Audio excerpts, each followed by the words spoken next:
ಸಂಬಂಧ 1972ರಲ್ಲಿ ಪ್ರಾರಂಭ ಆಯಿತು.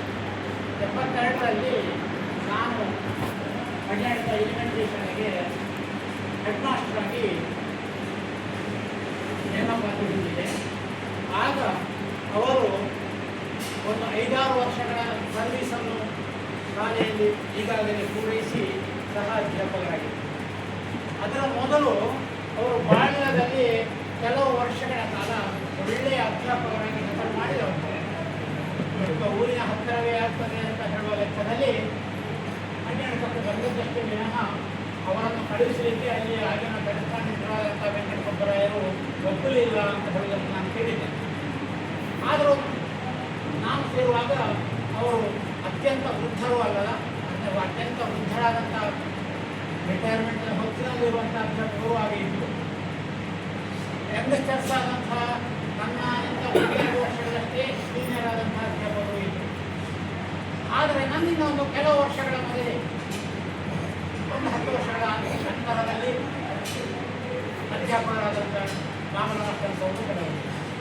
ಇವರೆಲ್ಲರ ಪೈಕಿ ನನಗೆ ಮಹಾಬಲ ಮಾಸ್ಟರು ಬಹಳ ಆತ್ಮೀಯರಾಗಿ ಒಳ್ಳೆಯ ಒಬ್ಬ ಸಂಗಡಿಗನಾಗಿ ದೊರೆಯಿತು. ಶಾಲೆಯಿಂದ ಕೂಡಲೇ ಶಾಲೆಯಲ್ಲಿ ವಿವಿಧ ಆಯಾಮಗಳಿರ್ತವೆ. ಬರೇ ಪಾಠ ಮಾತ್ರ ಸುಮಾರು ಜನ ಇದ್ದೀವಿ. ಬರೇ ಪಾಠ ಮಾತ್ರ ಮಾಡಿದವರಿಗೆ ಒಂದು ಶಾಲೆಯ ಅಧ್ಯಾಪಕನ ಕರ್ತವ್ಯ ಮುಗಿಯಿತು. ಶಾಲೆಯ ಮಕ್ಕಳ ಸರ್ವಾಂಗೀಣ ಏಳಿಗೆಯನ್ನು ಸಾಧಿಸಬೇಕು ಎನ್ನುವುದು ಅಧ್ಯಾಪಕನ ಕರ್ತವ್ಯ. ಅವರನ್ನು ನೇಮಕ ಮಾಡುವಾಗ ಆ ಉದ್ದೇಶವಿಟ್ಟುಕೊಂಡೇ ಅವರನ್ನು ನೇಮಕ ಮಾಡುತ್ತಾರೆ. ಮಾವನ ಅಷ್ಟನ್ನು ನೇಮಕ ಮಾಡಿದಂಥ ಆ ಉದ್ದೇಶ 3ಕ್ಕೆ 3 ಶುಭ್ರತೆಯನ್ನು. ಅವರು ಕೇವಲ ಮಕ್ಕಳಿಗೆ ಪಾಠ ಮಾತ್ರ ಮಾಡಿದ್ದಾರೆ. ಪಾಠದೊಂದಿಗೆ ಹೋರಾಟವನ್ನೂ ಕಲಿಸಿದ್ದಾರೆ, ಲೇಖಿಮನ್ನೂ ಕಲಿಸ್ತಾ ಇದ್ದರು, ನಾಟಕವನ್ನೂ ಮಾಡಿಸ್ತಾ ಇದ್ದರು, ಆಟವನ್ನೂ ಆಡಿಸ್ತಾ ಇದ್ದರು, ಕಥೆಯನ್ನು ಹೇಳ್ತಾರೆ. ತಮಾಷೆಯಾಗಿ ನನಗೊಂದು ಮಾತು ಅವರು ಆಗಾಗ ಶಾಲೆ ಕ್ಲಾಸ್ನಲ್ಲಿ ಹೇಳ್ತಾ ಇದ್ದದ್ದು ನನಗೆ ಈಗ ನೆನಪು.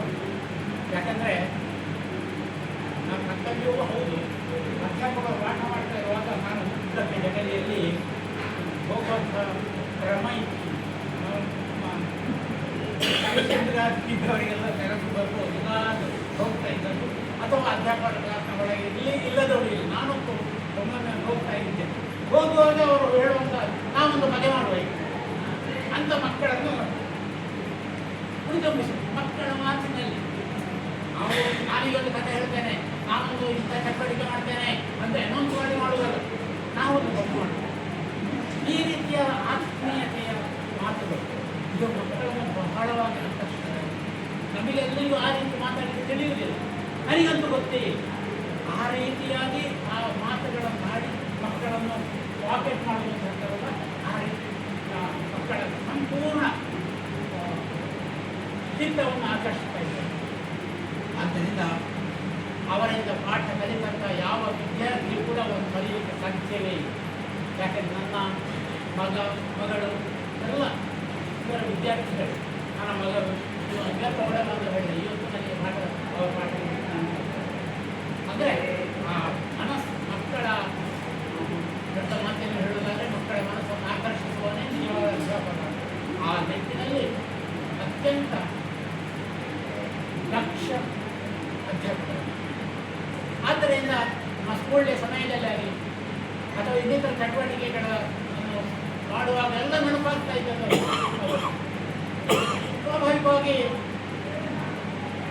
ನಾನು ಹೊಸದಾಗಿ ಹೆಡ್ಮಾಸ್ಟರ್ ಕೆಲವೊಂದು ವಿಷಯಗಳಲ್ಲಿ ಹೊಸತನ್ನು ಮಾಡಬೇಕು ಅನ್ನೋ ಉಮೇದು ಇತ್ತು.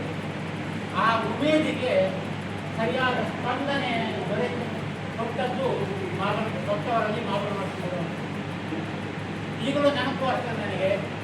ಅಷ್ಟರವರೆಗೆ ನಮ್ಮ ಅಡ್ಡಾಡಕ ಎಲಿಮೆಂಟ್ರಿ ಶಾಲೆಯಲ್ಲಿ ಯಕ್ಷಗಾನದ ಮಕ್ಕಳಿಂದ ಯಕ್ಷಗಾನ ಮಾಡಿಸಿರಲಿಲ್ಲ.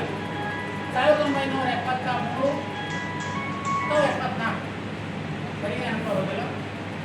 ಮೊದಲ ಬಾರಿಗೆ ಮಾವನ ಮಾಸ್ಟರನ್ನು ಅವರಲ್ಲಿ ಗಾಳಿ ಹಾಕಿ ಹೇಳ್ಬೋದು, ಹೊರಗೆ ಆಯಿತು, ನೀವು ಅದರ ನೇತೃತ್ವ ವಹಿಸಿಕೊಳ್ಬೇಕು ಅಂತ ಹೇಳಿ. ಆಗ ಈಗಲೂ ನೆನಪು ಆಗ್ತದೆ. ಶಾಲೆಯಲ್ಲಿ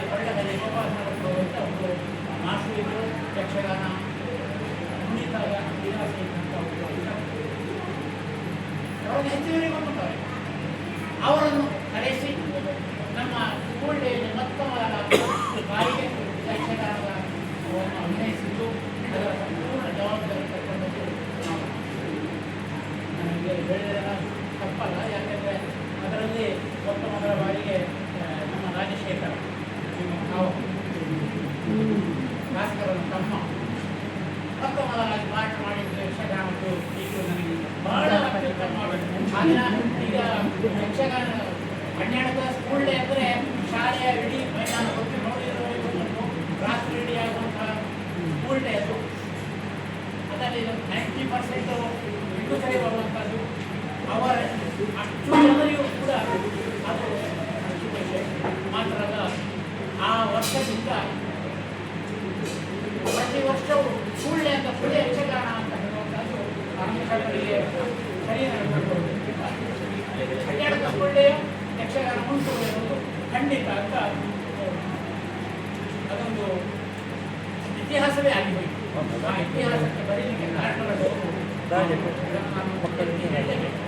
ಯಾಕೆ ಆಗ ಅನೇಕರಿಂದ ವಿರೋಧ ಬಂದಿತ್ತು. ನಮ್ಮ ಸ್ಟಾಫಿನಲ್ಲಿ ಅನೇಕ ಹಿರಿಯರಿದ್ದರು, ನಾನು ಹೇಳೋದು ಅವರದ್ದೆಲ್ಲ ವಿರೋಧ ಇತ್ತು. ಆದರೂ ಅದನ್ನೆಲ್ಲ ಲೆಕ್ಕಿಸದೆ ಅವರು ಮಾಡಲಿಕ್ಕೆ ಹೊರಟಿದ್ದಾರೆ. ನಾನು ಆ ಹಿರಿಯರು ಹೇಳಿದಂಥ ಆ ಬೈಗಳನ್ನು ಅಥವಾ ಬೈಗಳನ್ನು ಹೇಳುವುದನ್ನು ಕ್ರಿಟಿಸಿಸಮ್ ಅಥವಾ ವಿಮರ್ಶೆ ಅಥವಾ ಟೀಕೆ ಇದನ್ನೆಲ್ಲ ಈಕೆಯಲ್ಲಿ ಕೇಳಿ ಹೀಗೆ ಒಂದು ಸಂಸ್ಥೆಯಲ್ಲಿ ಏನಾಗಬೇಕು ನನಗೆ ನಿಶ್ಚಿತವಾದಂತಹ ಒಂದು ಅಭಿಪ್ರಾಯ ಅವರಲ್ಲಿ ಪ್ರತಿಯೊಂದು ವಿಷಯದ ಬಗ್ಗೆ ಶಾಲೆಯಲ್ಲಿ ಇಂಥದ್ದಾಗಬೇಕು ಇಂಥದ್ದಾಗಬೇಡ ಅನ್ನುವಾಗ ಅವರಿಗೆ ಒಂದು ನಿಶ್ಚಿತವಾದ ಅಭಿಪ್ರಾಯ ಅವರಿಗೆ ಬೇಕು ಬೇಡ. ಆದರೆ ಕಡೆಯದಾಗಿ ನಾವು 15 ಜನ ಮಾಸ್ಟರ್ಗಳಿದ್ದರು. 15 ಜನ ಮಾಸ್ಟರ್ಗಳು ಬಹುಮತದಲ್ಲಿ ಹೇಗೆ ಒಪ್ಪಿದ್ರು ಅದಕ್ಕೆ ವಿರೋಧ ಇತ್ತು. ಆದರೆ ನನ್ನ ಅಭಿಪ್ರಾಯ ಆ ರೀತಿಯ ಸ್ವಂತಿಕೆ ಇರುವಂತಹ ಅಧ್ಯಾಪಕ ನಮ್ಮ ಶಾಲೆಯಿಂದ ಮಾತ್ರ ಅಲ್ಲ, ಊರಿನ ಬೇರೆ ಶಾಲೆಗಳು ಆಗಿದ್ದು ಅವರ ಕಾರಣ ನೆಗಡಗುಡಿ ಶಾಲೆ ಆಗಲಿಕ್ಕೆ ಅವರು ಮುಂಚೂಣಿಯಲ್ಲಿ ನಿಂತು ಕೆಲಸ ಮಾಡಿದ್ದಾರೆ ಅಂತ ನನಗೆ ಬಳಿಕ ಮಕ್ಕಳನ್ನು ಪ್ರವಾಸಕ್ಕೆ ಕರ್ಕೊಂಡು ಹೋಗುವುದು, ಪ್ರವಾಸದಲ್ಲಿ ಮಕ್ಕಳನ್ನು ನೋಡುವುದು, ಮಕ್ಕಳನ್ನು ಪ್ರವಾಸಕ್ಕೆ ಕರ್ಕೊಂಡು ಹೋಗುವುದು ಭಾರಿ ಸುಲಭ ಅಂತ ಈಗ ನಾವೆಲ್ಲ ಅನಿಸಿಕೊಳ್ತೇವೆ. ಯಾಕಂದರೆ ಈಗೆಲ್ಲ ಆಗಿನ ಕಾಲದಲ್ಲಿ ಆ ಅನುಕೂಲತೆ ಇಲ್ಲ, ಮೊಬೈಲ್ ಫೋನ್ ಇಲ್ಲ. ಒಬ್ಬ ವಿದ್ಯಾರ್ಥಿ ಆಚೀಚೆ ಆಗಿದ್ರೆ ಹೆಚ್ಚಾದರೆ ಮೈಸೂರಿಗೆ ಹೋಗಿ ಬೃಂದಾವನದಲ್ಲಿ ಮಕ್ಕಳು ಆಚೀಚೆ ಆದರೆ ಆ ಪರಿಪಾಠದು ಯಾರಿಗೂ ಬೇಡ. ಅಂಥ ಕಡೆಗಳಲ್ಲಿ ಮಕ್ಕಳನ್ನು ಜಾಗೃತೆಯಾಗಿ ನೋಡಿಕೊಂಡು ಪುನಃ ಬರುವಂತಹ ಆ ಒಂದು ಆಸಕ್ತಿತೆ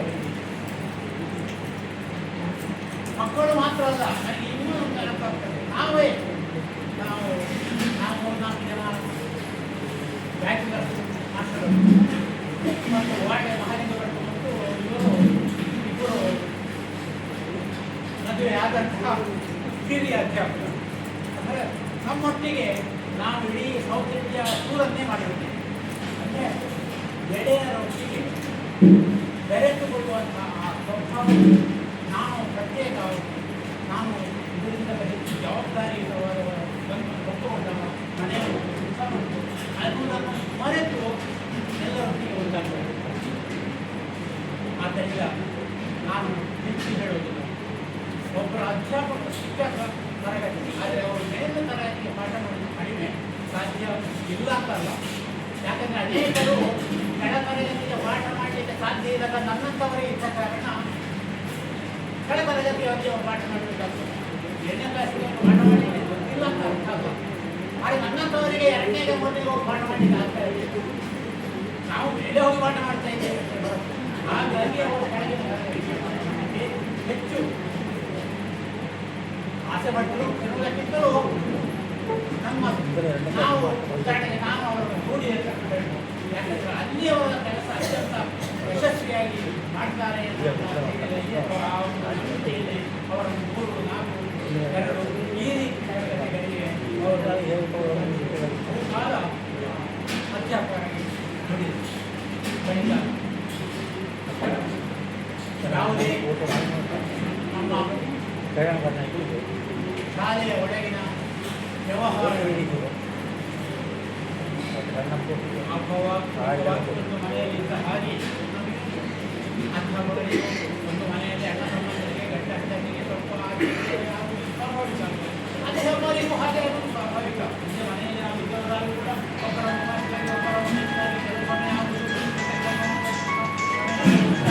ಪುನಃ ಬೇರೆ ಆಗುವುದು ಹೀಗೆಲ್ಲ ಇರ್ತದೆ. ಆದರೆ ಇವರು ಮಾವನ ಮಕ್ಕಳು ಯಾರೊಂದಿಗೂ ಕೂಡ ಜಗಳಾಡಿಸಿ ಯಾರೊಂದಿಗೂ ಯಾವ ಅಧ್ಯಾಪಕರೊಂದಿಗೂ ಮಾತು ಬಿಟ್ಟದೆ ಅದು ಅವರ ವಿಷಯ. ಕೆಲವು ಅಧ್ಯಾಪಕರಿಗೆ ಮಾತುಕತೆ ಕೂಡ ಇರಲಿಲ್ಲ, ಯಾರು ಅಂತ ಹೇಳೋದಿಲ್ಲ. ಆದರೆ ಆ ಇಬ್ಬರು ಅಧ್ಯಾಪಕರಲ್ಲಿ ಕೂಡ ಮಾವನ ಮಾಸ್ಟರಲ್ಲಿ ಒಳ್ಳೆಯದು. ಮಾವನ ಮಾಸ್ಟರ್ ಇಬ್ಬರು ಅಧ್ಯಾಪಕರ ಮಟ್ಟಿಗೂ ಬಹಳ ಒಳ್ಳೆಯ ರೀತಿಯಲ್ಲಿ ಸ್ಪಂದಿಸ್ತಾ ಇದ್ದರು. ಅವರಿಗೆ ಆ ಅಧ್ಯಾಪಕರಿಗೆ ಒಬ್ಬರಿಗೊಬ್ಬರು ಮಾತಾಡದೇ ಇದ್ದರು. ಅಂದರೆ ಅಜಾತ ಶತ್ರುವಾಗಿ ನಮ್ಮ ಶಾಸನ ಬಳಿಕ ಹೇಳುವುದಿಲ್ಲ, ನಿಮಗೆಲ್ಲ ಗೊತ್ತಿರುವಂಥ ವಿಷಯ. ಅಂದು ಒಬ್ಬರು ಮಾವನ ಮಾಸ್ಟರು ಅನ್ನುವಂಥವರು ನಮ್ಮ ಹಳೆಯ ಕಾಲದ ಒಂದು ಹುಟ್ಟಿ ಹಳೆಯ ಕಾಲದ ಒಬ್ಬರ ಶ್ರೇಷ್ಠ ಅಧ್ಯಾಪಕರು ಇನ್ನಿಲ್ಲ ಅನ್ನುವಂಥದ್ದು ನಮಗೆ ನಿಜವಾಗಿಯೂ ಅವರೊಂದಿಗೆ ಕಳೆದಂಥ ಎಷ್ಟೋ ಸಮಯ ಅವರೊಂದಿಗೆ ಶಿಕ್ಷಕರಾಗಿ ಪ್ರಬುದ್ಧಿಯಾಗಿ ನಮಗೆಲ್ಲ ಜೀವನ ಬೇಜಾರು. ಆದರೆ ಇವತ್ತು ಅವರು ನಾಳೆ ನಾವು ಕೆಲಸ ಮಕ್ಕಳು, ಹಾಗಾಗಿ ನಿಯಮ ಆದರೂ ಇಲ್ಲಿ ಬಂದಂಥ ನಮ್ಮ ಮಗಳು ಅವರಿಗೆ ಪರಿಣಾಮ ಅಂತ ಹೇಳಿ ನಾನು ಕೂಡ ಆಲೋಚನೆ ಮಾಡಿದ್ದೇನೆ.